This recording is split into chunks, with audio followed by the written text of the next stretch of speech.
Welcome, everyone. Today, you are not just going to learn English. You're going to experience it. This is not a boring textbook lesson. This is real English, the kind people speak every day in real life.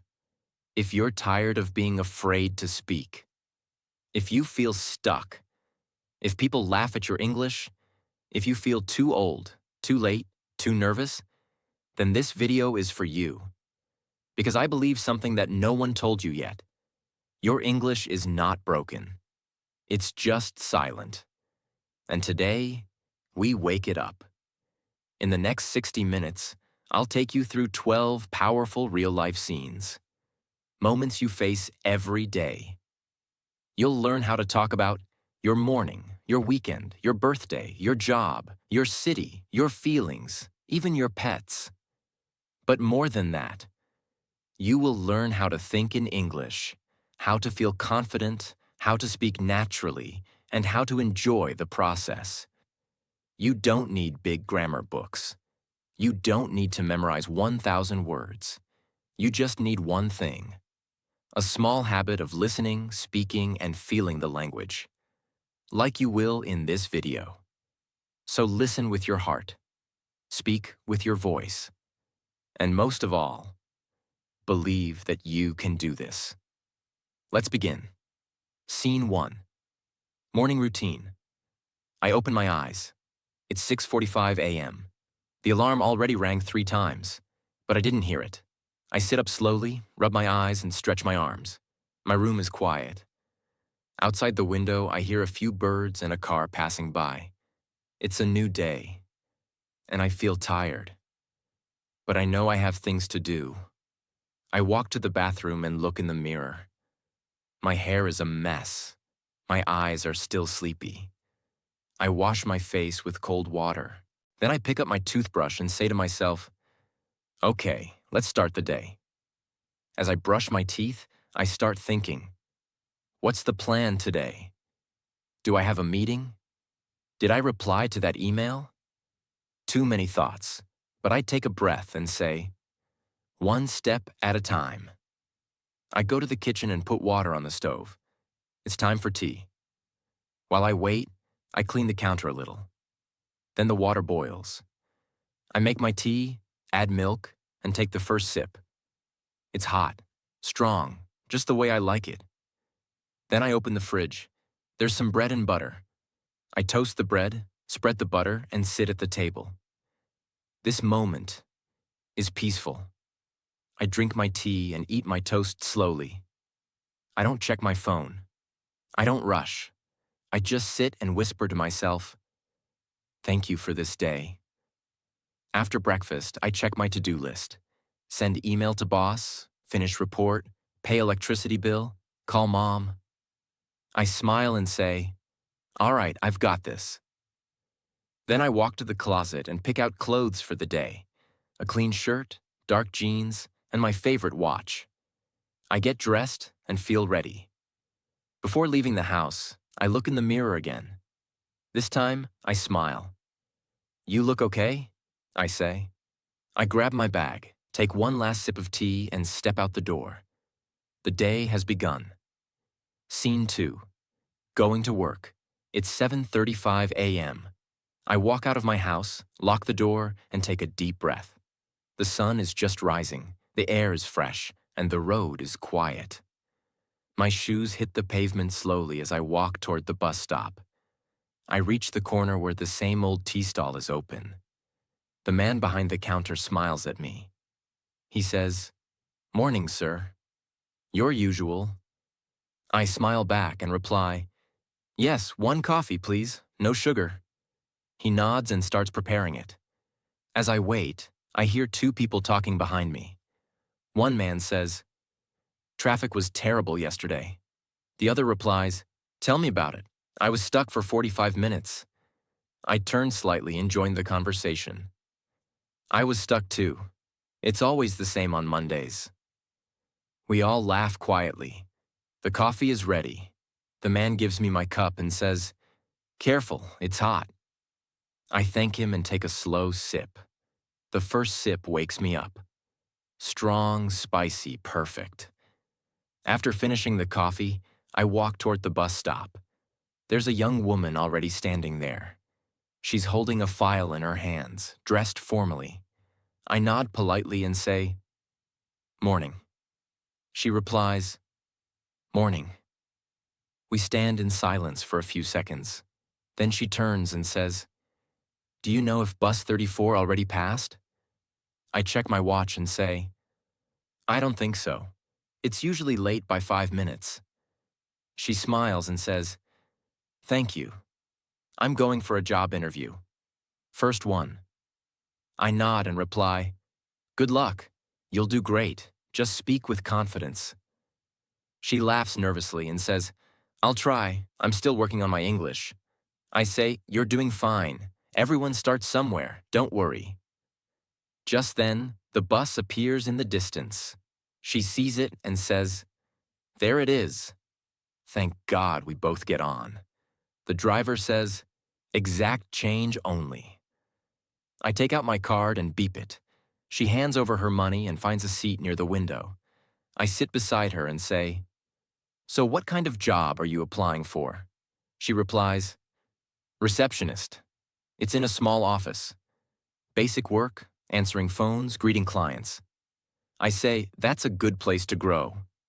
And you get to practice English every day." She smiles and says, "Yes. That's my goal, to improve my English and become more confident." The bus moves forward slowly. We pass a busy market. She looks out the window and says, "Do you take this bus every day?" I reply, "Almost. I work in marketing. Office near Metro Plaza." She nods and says, "Oh, that's near my interview location." Then she turns and says, "Can I ask you something? How did you learn to speak so naturally?" I smile and say, "I used to be afraid to speak. I made so many mistakes. People laughed, but I kept going. Every morning on this bus, I listened to English podcasts. I repeated sentences in my mind. I didn't stop. That's it." She nods slowly. "That's inspiring. I hope I can do that too." I reply, "You already started. Just keep going." The bus driver suddenly calls out, "Metro Plaza, stop!" I get up and say, "This is my stop. Good luck again." She smiles and says, "Thank you. And thank you for the encouragement." I wave and step off the bus. As I walk toward my office building, I think about that short conversation. I remember how scared I used to be, afraid of speaking, afraid of judgment. But now, I'm helping someone else feel braver. That's what growth looks like. Scene 3. At the office. It's 8:55 a.m. I walk into the building, swipe my access card, and enter the elevator. The doors close. I'm alone for a moment. I take a deep breath and whisper to myself, "Let's make today a good day." As the elevator climbs, I go over my mental checklist. Emails, morning meeting. The report I didn't finish yesterday. Plenty to do. I step out on the 7th floor, marketing department. The office lights are already on. Some people are at their desks. Some are in the kitchen corner making coffee. I greet the first person I see. "Good morning, Alex." He turns and smiles.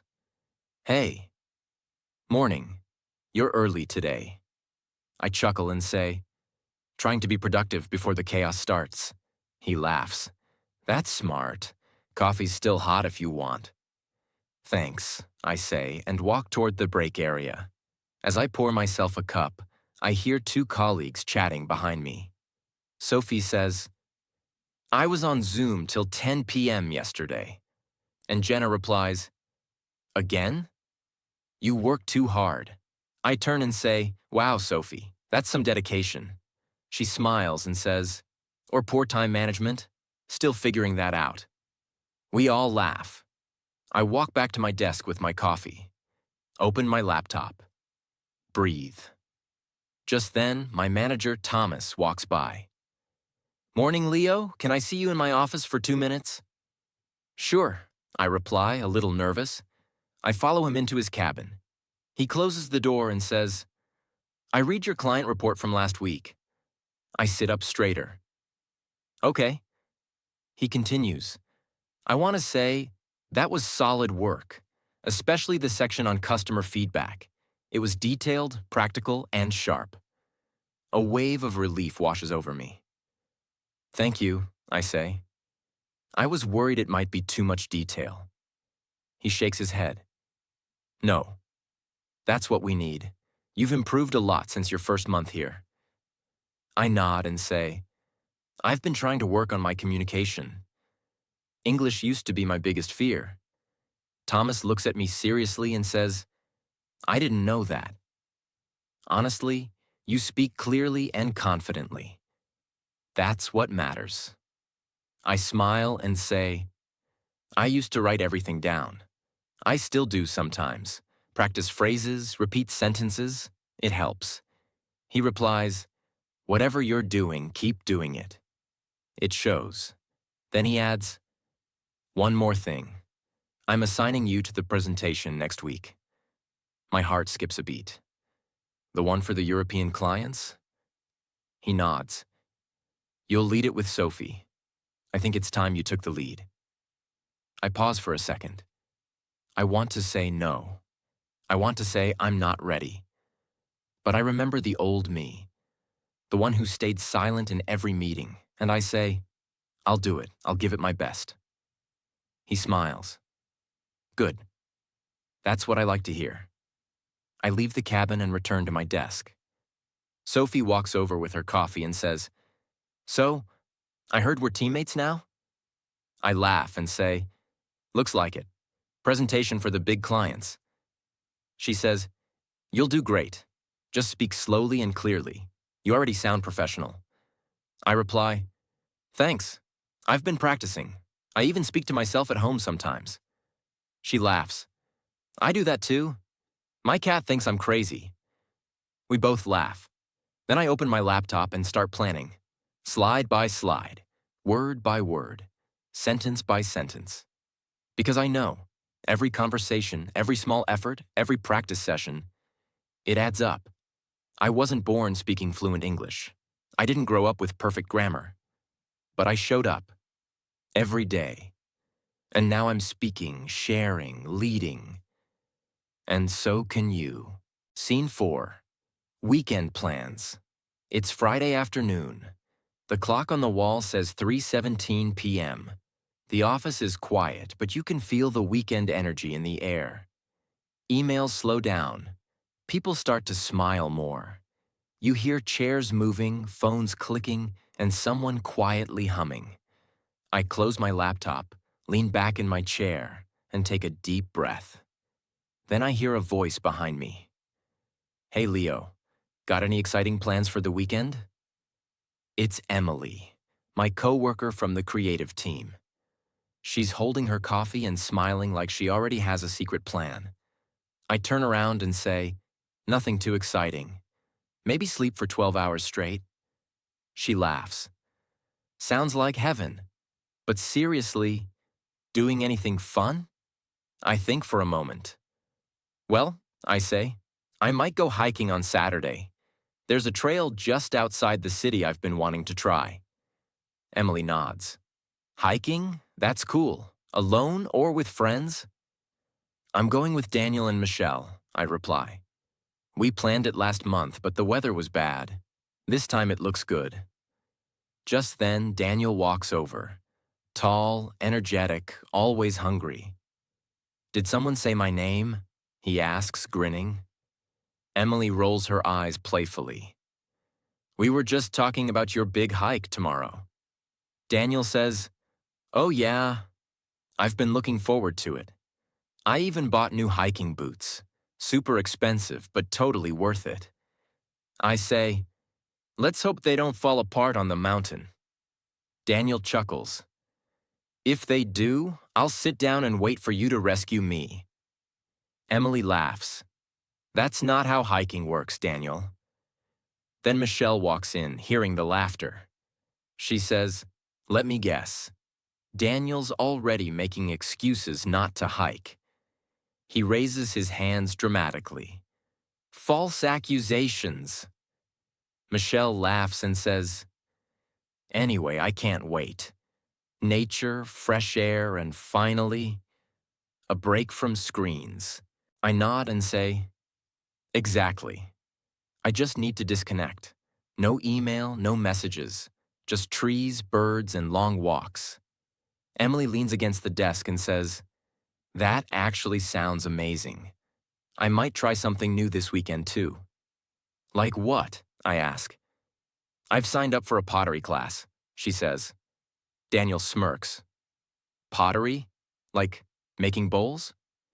Yes, Daniel, Emily replies. Making bowls and plates and whatever I want. Michelle smiles. That sounds peaceful. I think it's great to do something creative outside work. Emily nods. I just want to try something that's not digital, you know? Something real. Something with your hands. We all pause for a second. Then I say, that's the thing about weekends. They remind us that we're not just workers. We're people. Michelle nods. I agree. We spend all week typing, talking, solving problems. The weekend is the only time we can actually feel human again. Daniel jumps in. Except when your mom asks you to fix everything in the house. We laugh again. I say, that's true. Every time I visit my parents, suddenly I'm the tech guy, the grocery guy, the electrician, and the taxi driver. Emily adds, same here. I love visiting home, but it's never relaxing. Then I say, but still, it's home. We all go silent for a moment. Michelle changes the topic. What about Sunday night? Any Sunday plans? Daniel says, I'm cooking. I promised my girlfriend I'd make dinner. I'm still searching for a recipe that doesn't burn. We all laugh. I say, start with pasta. You can't go wrong with pasta. Emily adds, unless you forget the salt and cook it for 40 minutes. We laugh again. Michelle looks at her watch. Okay, I need to send one last email before I can escape this place. Daniel says, I'm already mentally out the door. Emily finishes her coffee and says, enjoy your weekends, everyone. No overthinking, okay? Just live. I smile and say, that's the plan. Scene 5. Birthday celebration. It's Saturday evening. The living room is quiet, but only for a moment. Suddenly the door opens and 5 people rush in carrying bags, balloons, and a box of decorations. Emily says, okay, we have 1 hour before Leo arrives. Let's move. Michelle drops her bag on the couch and says, where's the tape? I need to hang this banner. Daniel holds up the cake box and says, I'm not moving until someone clears a space for this masterpiece. Jenna laughs and says, you mean that lopsided cake you bought at the last minute? Daniel raises an eyebrow. Excuse me. This is a handcrafted double chocolate fudge cake, made by professionals. Sophie says, let's just hope Leo doesn't drop it like last year. Everyone laughs. The room quickly turns into a party zone. Balloons on the walls, streamers across the ceiling, snacks on the table, music low in the background. Michelle says, do we have candles? Jenna replies, yes, and a lighter. But who's going to switch off the lights when he enters? Sophie says, I will. I'm closest to the switch. Daniel looks around and says, guys, I can't believe we're doing this for the 3rd year. Feels like yesterday. Emily smiles and says, time flies. But some friendships are worth celebrating. The clock hits 7:30 p.m. Michelle whispers, he should be here any second now. They all go silent. Then, the door opens. Leo walks in slowly, holding a small bag of groceries. He looks around and says, why is it so dark in here? Suddenly, Surprise! The lights come on. Everyone yells, claps, and laughs. Leo drops his bag and freezes. "What is this?" he asks, half smiling, half shocked. Emily steps forward and says, "Happy birthday, Leo, we didn't forget." Leo looks around. Decorations, cake, music, candles, people he loves. "I thought you guys were all busy," he says. Daniel walks over and says, "We were busy or planning this." Leo laughs. "You didn't have to do this." Sophie says, "That's exactly why we did." Michelle hands him a birthday hat. "Put this on, it's tradition." He puts it on and says, "I can't believe this. You made my whole week." Emily lights the candles and says, "Make a wish, and don't say it out loud." Leo closes his eyes, smiles quietly, and blows out the candles. Everyone claps again. Daniel cuts a piece of cake and says, "Okay, open your mouth, we're feeding you first." Leo laughs and takes a bite. "Wow," he says, "this is really good." Daniel proudly says, "Told you." Masterpiece. They all sit down on the couch together. Jenna says, "So how does it feel to be older?" Leo replies, "Honestly, I feel lucky, not because of the birthday, but because of all of you." Michelle adds, "You're not just older, Leo. You're wiser, stronger, and definitely more emotional." He smiles and says, "I used to hate birthdays. Too much attention. But this is different." Emily says, "This is not about attention. It's about appreciation." Sophie adds, "You show up for everyone. You work hard.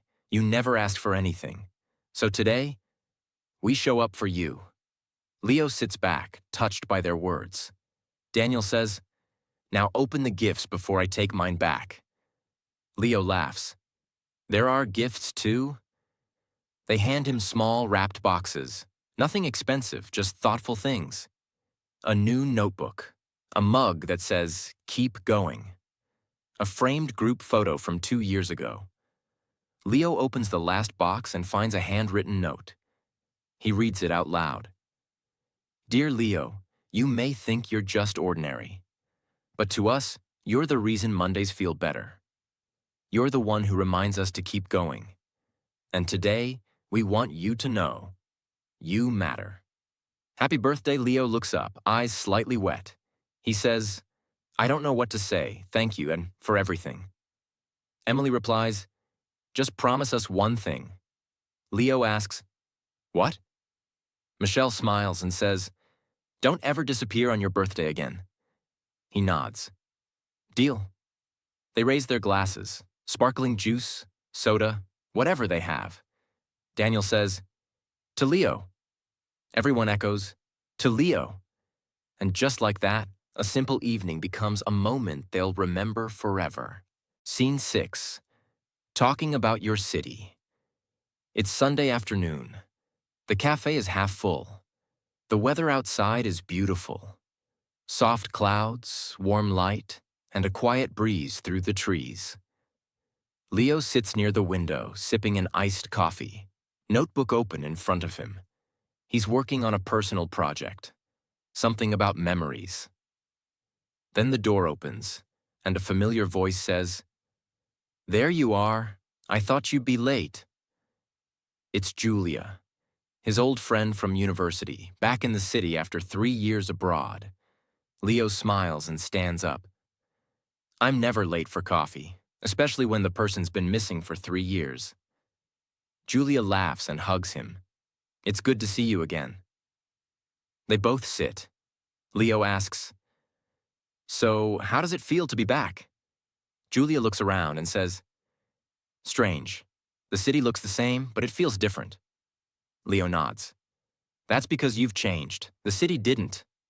Julia smiles and says, "Maybe. Or maybe I just forgot how loud it is here." They both laugh. Leo stirs his coffee and says, "You remember that street near the river? They've built a new bridge. It looks amazing at night." Julia raises her eyebrows. "Really? We used to walk there after class. I remember the old lights, the broken benches. Those benches are still broken, Leo replies. Some things never change. Then Julia says, tell me something. If someone asked you, what's the best thing about this city? What would you say? Leo thinks for a moment. The rhythm, he says. This city doesn't sleep, it moves fast, but somehow it also listens. Julia leans in. Listens? Leo nods. Yeah, like it lets you cry without asking why. It lets you dream without laughing at you. You can be invisible or you can shine. Your choice. Julia sits quietly for a moment, then says, that's beautiful. I never thought of it that way. Leo looks out the window. You know what I love most? The sound of the early morning, when the streets are still quiet and the sky is just starting to wake up. You hear one bird, one car, and the soft sound of life returning. Julia smiles. That's poetic.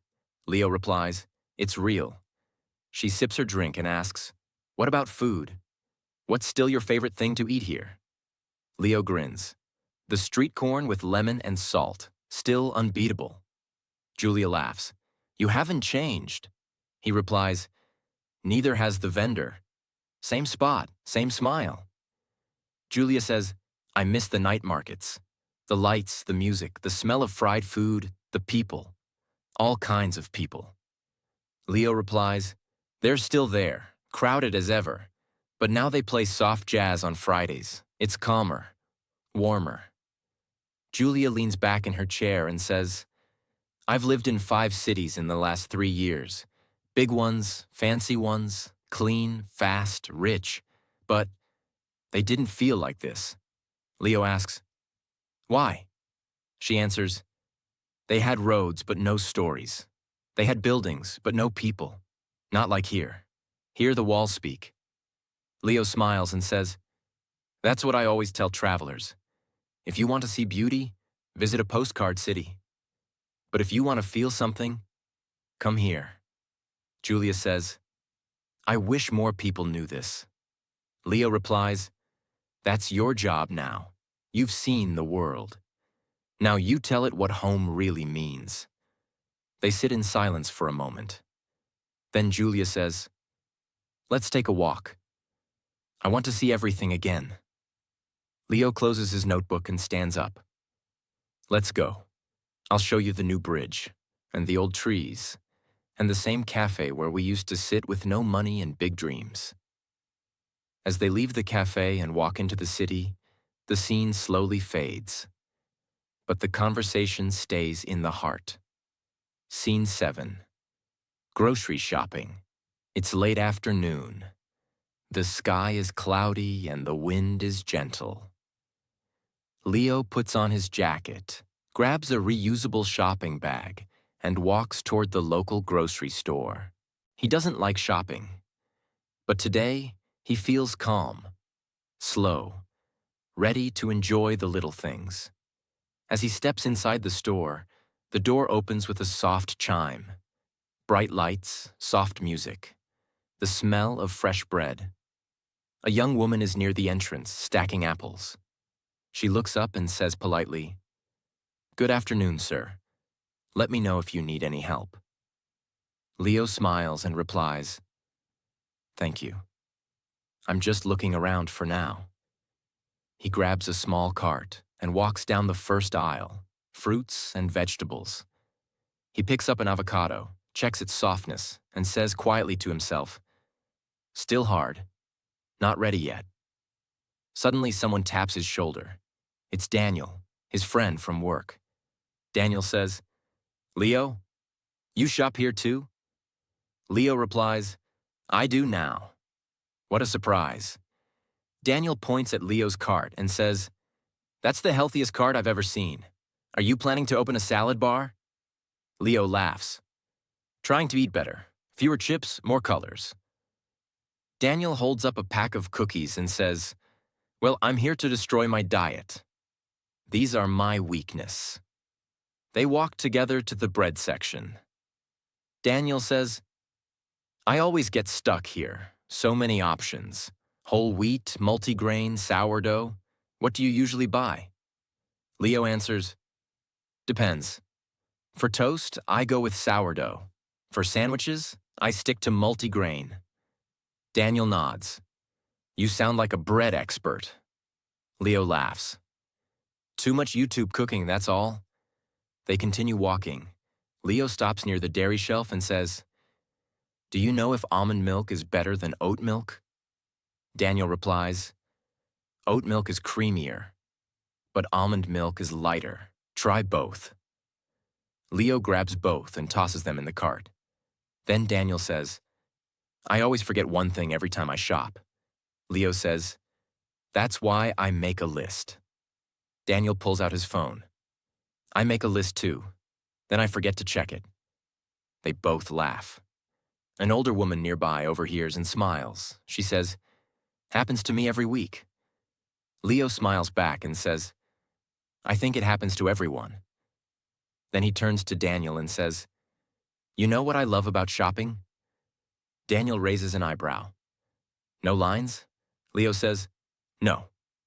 The small moments. A quiet song playing.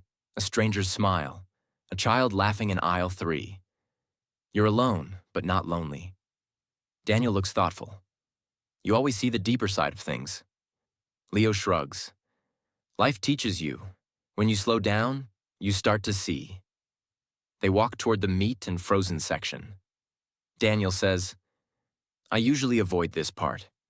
Too much plastic. Leo replies, yeah, I try to buy fresh when I can. But sometimes convenience wins. At the checkout, a young cashier greets them. Hello, did you find everything okay? Leo replies, yes, thank you. Daniel puts his cookies on the counter and says, and I found things I didn't even need.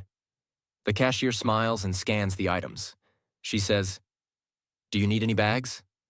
Leo replies, no, I brought mine. Trying to reduce waste. She nods and says, that's great. Thank you for doing that. As they wait, Daniel looks around and says, I used to hate grocery shopping. Now it feels like therapy. Leo smiles. I think it's because we're not rushing anymore. Daniel replies, maybe. Or maybe we're finally growing up. They pay, thank the cashier, and walk outside. The wind feels softer now. The bags feel lighter. Daniel says, so, what are you cooking tonight? Leo replies, vegetable stir-fry, maybe a little soup. Daniel raises an eyebrow. You're officially an adult. Leo laughs. Only on Sundays. They wave goodbye and walk in different directions. And as Leo walks home with his groceries, he doesn't feel tired. He feels full. Not just with food, but with peace, with clarity. Because sometimes the simple moments, the soft music, the small talk, the smell of oranges, that's where the real life hides. Scene 8. Ordering food at a restaurant. It's Friday night. 7:15 p.m. The restaurant is busy but not loud. Warm lights, soft music, clinking glasses, quiet conversations. The smell of garlic and grilled vegetables floats in the air. Leo walks in with Emily and Daniel.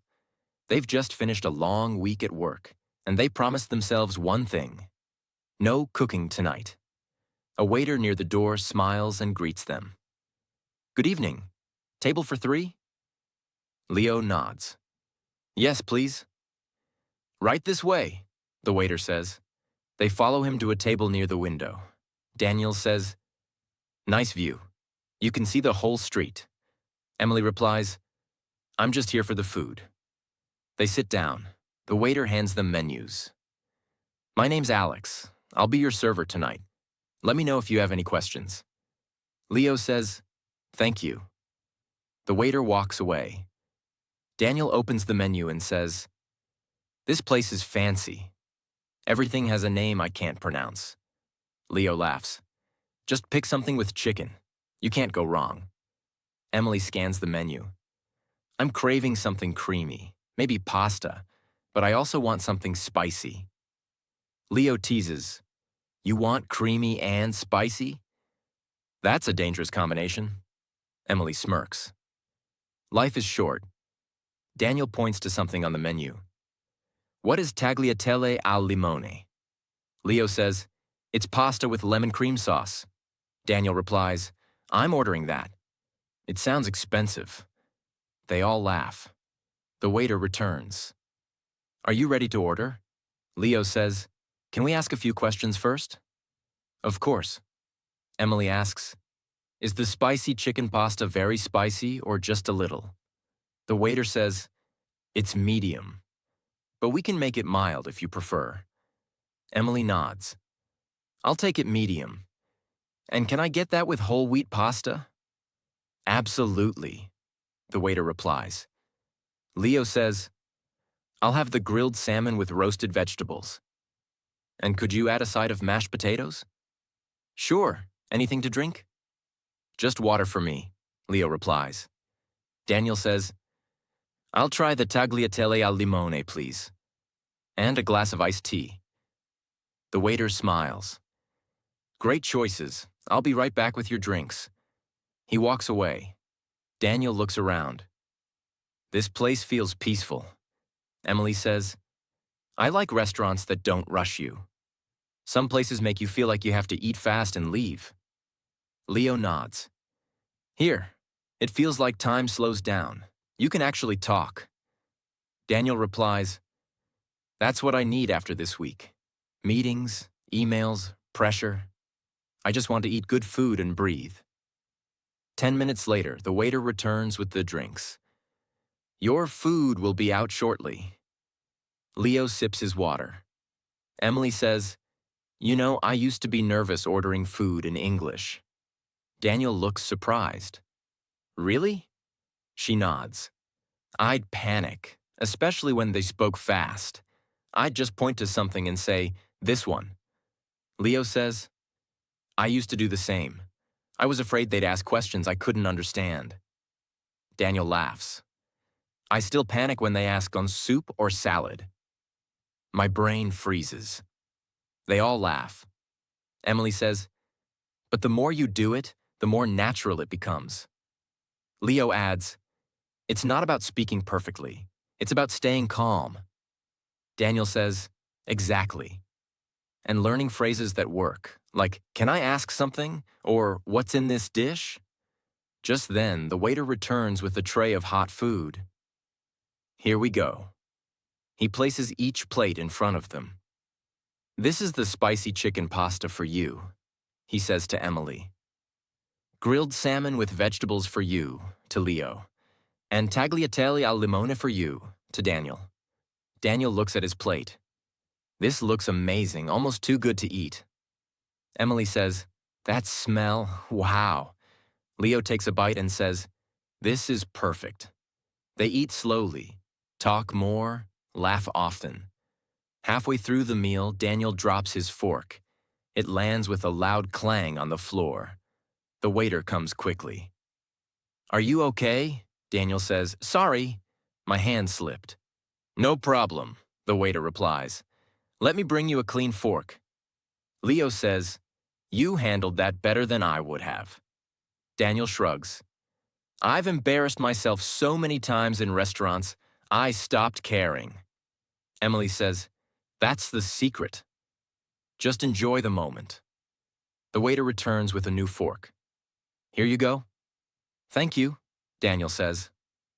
After the meal, the waiter returns. Would you like dessert? Leo replies, we're full, but maybe we'll share something. Emily asks, what do you recommend? The waiter says, our homemade chocolate lava cake is our most popular. Daniel says, you had me at chocolate. They order one, share it, laugh about nothing, and smile more than they have all week. Later, the waiter brings the bill. Leo says, I'll cover it. Emily and Daniel protest. No way, Daniel says. We split. Leo says, next time, you can pay. They laugh again and agree. They leave the restaurant, full, not just with food, but with peace. And as they walk under the streetlights, Leo says quietly, "You know, good food tastes even better with the right people." They all nod and walk home, smiling. Scene 9. Talking to a new friend. It's Sunday morning. Leo enters a local art gallery alone. It's quiet, with soft music and sunlight pouring in through the large glass windows. He walks slowly from one painting to another, taking his time. This is how he resets his mind, by being surrounded by stillness and colors. At one of the larger abstract pieces, he hears someone next to him say softly, "Sometimes I look at art and feel nothing. And then, one piece just stops me." Leo turns. A woman stands beside him, notebook in her hand, eyes focused on the painting. He nods and replies, "I know what you mean. This one. It feels like chaos, but soft." She smiles. "Exactly, like a storm that doesn't want to destroy anything." There's a pause, comfortable silence. Then she says, "I'm Ava." Leo responds, "I'm Leo. Nice to meet you." Ava says, "Do you come here often?" Leo replies, "Not often. Only when I need to hear myself think." She laughs lightly. "That's a good reason. I come here when I need to stop thinking." He smiles. "I guess we're opposites." She nods and gestures toward a bench. "Want to sit?" They sit side by side, not too close. Ava says, "So, Leo, what do you do?" "I mean, when you're not decoding paintings." He replies, "I work in marketing. I help companies tell better stories." She says, "Ah, a storyteller. That makes sense." Leo asks, "And you?" Ava says, "I'm a writer." "Well, trying to be. I teach part-time and write when I can." Leo says, "That's brave." Ava looks surprised. "Brave?" He nods. "Telling your truth on paper, that's not easy." She thinks for a moment. "Maybe. Or maybe I'm just afraid to speak out loud, so I write instead." He says, "I used to be like that. I was afraid of speaking English, afraid people would judge my mistakes." She asks, "What changed?" Leo replies, "I stopped chasing perfection. I started chasing connection." Ava leans forward. "That's beautiful. Do you mind if I write that down?" He laughs. "Go ahead." She writes in her notebook, "Stop chasing perfection. Start chasing connection." Then she says, "You seem comfortable with people." Leo replies, "Only after I stop trying to impress them." She smiles. "Do you believe strangers can become friends in one conversation?" He says, "Yes, if they're honest." She nods slowly. Ava says, "I moved to this city 6 weeks ago. I don't know many people yet." Leo replies, "Well, you know one now." She looks at him. "Thank you. That means more than you think." A brief silence. Leo says, "So what do you write about?" She replies, "Real things." Silence. Shame. Small victories. Conversations that don't go anywhere. People who feel too much.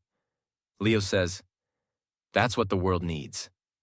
She asks, "What about you? Do you love your job?" He pauses. "I like it, but I love moments like this more, where two people meet for the first time and just talk." She smiles deeply. Ava says, "You make it sound simple." Leo replies, "It is. We just forget how." They sit there for another 10 minutes, talking about everything and nothing, about books they love, places they miss, dreams they haven't told anyone else yet. Then Ava says, "I should go. I have a class to teach." Leo stands up with her. Ava says, "I'm glad I came today." Leo says, "Me too." Ava takes out a small card and hands it to him. "My email, in case you want to share a story sometime." Leo takes it and says, "I will." They smile, that quiet, grateful kind of smile. As she walks away, Leo watches her go, not with sadness, but with something peaceful inside him. Because sometimes, in this world of busy schedules and loud distractions, two people pause long enough to say, "I see you." And that's where friendship begins. Scene 10. Family dinner conversation. It's Sunday evening. The house smells like warm food and fresh bread. The kitchen is full of sound, dishes clinking, oven timer beeping, soft music playing in the background. Leo walks into the dining room carrying 2 bowls of salad. His mother is setting the table. His father is pouring water into the glasses. Emily, Leo's younger sister, walks in holding her phone and says, "Is dinner ready, or do I have time to post this picture?" Leo smiles. "Post it after dinner, or you'll eat cold food."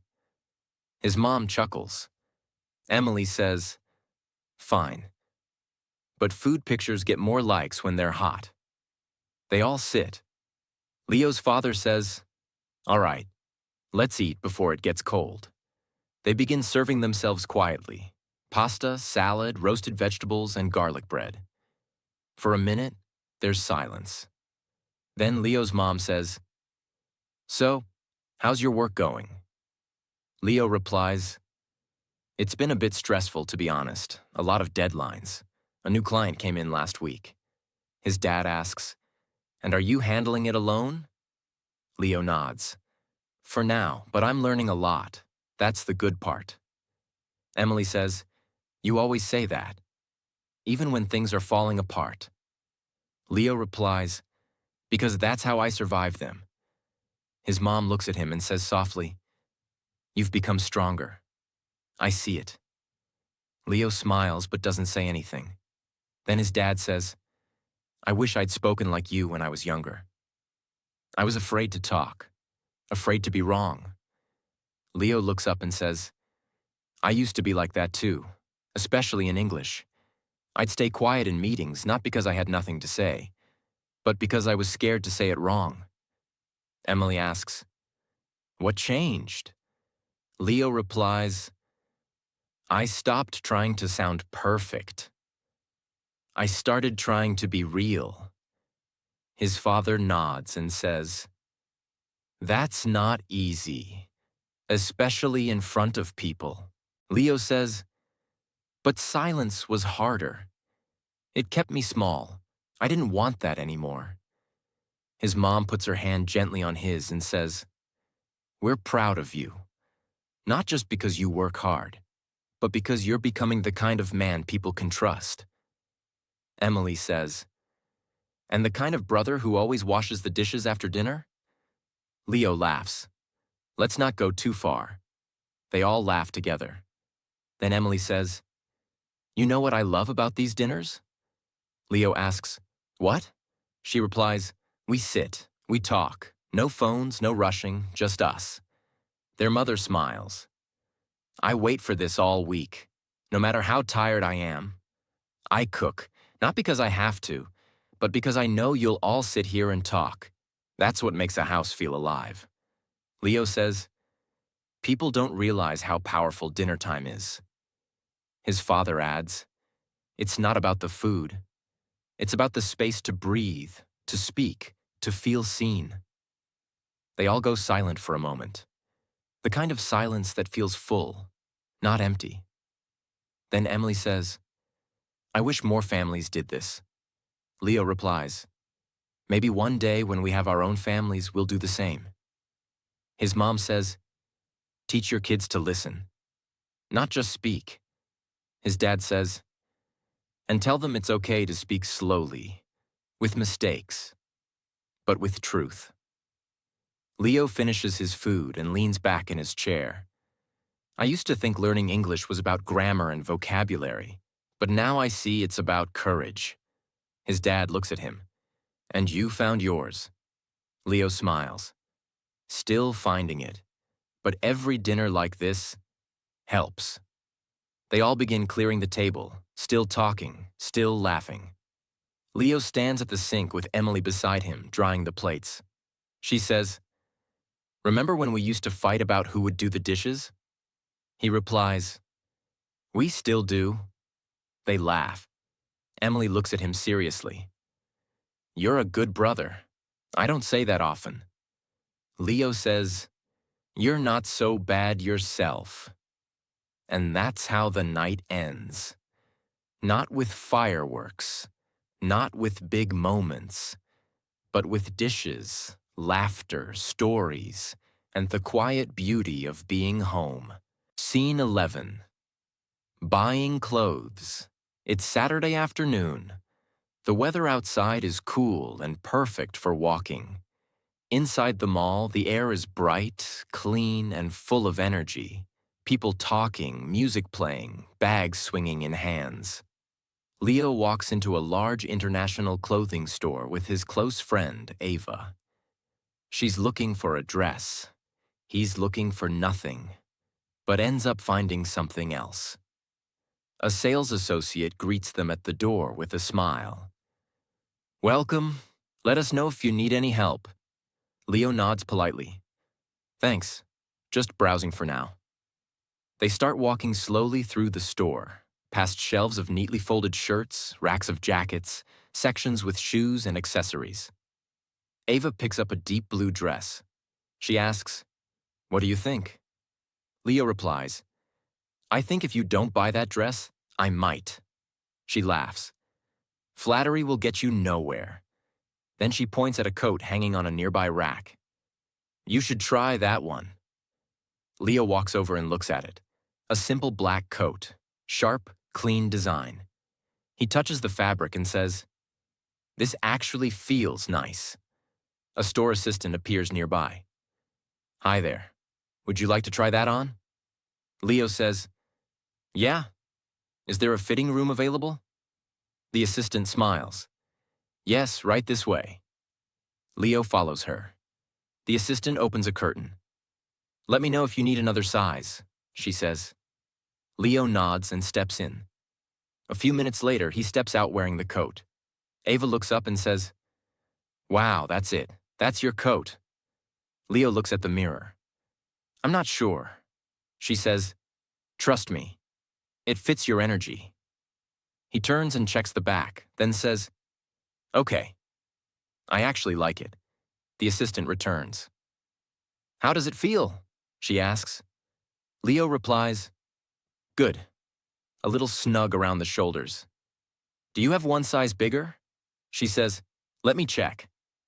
While the assistant walks off, Leo and Ava sit on the small bench in the corner. Ava says, you're not used to shopping for yourself, are you? Leo shrugs. I never saw the point. As long as I'm clean, I'm fine. She smiles. But the way you dress also tells the world something. Leo replies, like what? Like how you see yourself. Leo goes quiet, then says, I guess I've always been afraid to be seen. Ava looks at him kindly. You're seen, and it's okay to dress like you belong. Before he can reply, the assistant returns. Here's the next size. Want to try it? Leo says, yeah, thank you. Leo tries the larger size. It fits better. He comes out and shows Ava. She says, that's it. That's you. Leo looks in the mirror again. This time he smiles. Not because of the coat, but because of the moment. He turns to the assistant. I'll take it. She says, great. Would you like to pay here or at the front counter? Front counter is fine. Ava also carries 2 items in her hand. They walk to the front. The cashier smiles. Did you find everything you needed today? Leo says, yes, and maybe a little more. The cashier laughs. Would you like a bag? Yes, please. Would you like your receipt emailed or printed? Emailed is perfect, Leo says. They pay, grab their bags, and walk out. As they exit the mall, Ava says, you know, I think shopping is more than buying things. Leo asks, what is it then? She replies, it's choosing the version of yourself you want to show the world. Leo nods slowly. Then I hope the world's ready. They laugh and walk toward the sunset. Scene 12. Evening walk and self. Talk. It's 9:15 p.m. The city is quiet now. The noise has softened. The air is cool. Leo walks alone under the soft glow of streetlights. He wears a light jacket, his hands in his pockets, his phone on silent. He doesn't need music tonight. He just needs space. The streets are almost empty. A few people pass by. A man walking his dog, a woman on a phone call, a boy riding his bicycle with one hand. But Leo isn't watching them. He's listening to something quieter. Himself. He whispers softly, "You did well today." He keeps walking. "You showed up. You were kind. You tried. That's enough." He looks up at the sky. The stars aren't visible, but the night still feels beautiful. He speaks again, gently, not loud, not weak, just honest. "I know you're tired. I know you wish things were moving faster. I know there's still fear in your voice when you speak, but I also know you're not who you used to be." He turns the corner and passes a small bakery, closed now, the chairs stacked inside. He pauses and smiles. "I remember when I couldn't even ask for coffee in English. I used to panic. I used to pretend I wasn't hungry just so I wouldn't have to speak." He laughs quietly to himself, then says, "Now I can order, ask questions, help others, share my thoughts, even when they're not perfect." He keeps walking. He sees a reflection of himself in a shop window. He stops and stares, not with judgment, not with pride, just curiosity. You're growing. A deep breath. Some people don't see it. That's okay. Some days even you don't feel it. That's okay too. But step by step, word by word, sentence by sentence, you're building something. He takes out his phone, opens the Notes app, types, "Day 176. I spoke without fear. For 10 minutes. With a stranger. She smiled. I smiled back." He locks the screen and puts it away. No need to share it on social media. No need to prove anything to the world. Some victories are quiet, but they matter. He keeps walking, passing a quiet park. A swing moves gently in the breeze. He says softly, "You don't have to be perfect. You just have to be present. You don't need big words. You just need real ones. And even if no one claps, no one sees, no one comments, keep going."